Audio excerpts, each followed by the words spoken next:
ఇస్తలాడు హల్లెలూయా అండి. లైక్ చేసి సబ్స్క్రైబ్ చేయండి. మనం ఒక పాట పాడుకుందాం. యేసు రాజుగా వచ్చుచున్నాడు, భూలోకమంతా తెలుసుకుంటారు. రావి కోటి తేజుడు, రమ్యమైన దేవుడు, రారాజుగా వచ్చుచున్నాడు. యేసు రాజుగా వచ్చుచున్నాడు, భూలోకమంతా తెలుసుకుంటారు. మేఘాల మీద యేసు వచ్చుచున్నాడు, పరిశుద్ధులందరినీ తీసుకుపోతాడు. లోకమంతా శ్రమకాలం, విడువబడుట బహుఘోరం.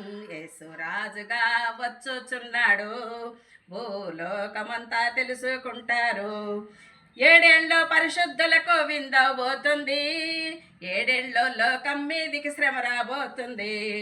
ఈ సువార్త మోయబడున్, వాక్యమే కరువగును. యేసురాజుగా వచ్చుచున్నాడు, భూలోకమంతా తెలుసుకుంటారు. అవునండి, మేఘాల మీద యేసు వస్తున్నాడండి. ఏడేళ్ళు పరిస్థితులకు విందు చేయబోతున్నాడండి. ఏడేళ్ళు లోకం మీదకి శ్రమ రాబోతుంది.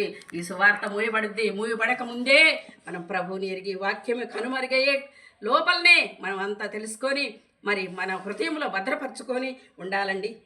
ఈ లోక దేవతలను ఆయన ముందర గడగడలాడి నమస్కరించి మరి మోకాళ్ళు ఉంగి ప్రభువే యేసు ప్రభువే దేవుడని ఒప్పుకునే రోజులు త్వరలో రానున్నాయి. అందుకనే రెప్పపాటున మారాలండి, యేసయ్య చెంతకు చేరాలి. Amen. Praise the Lord. Hallelujah.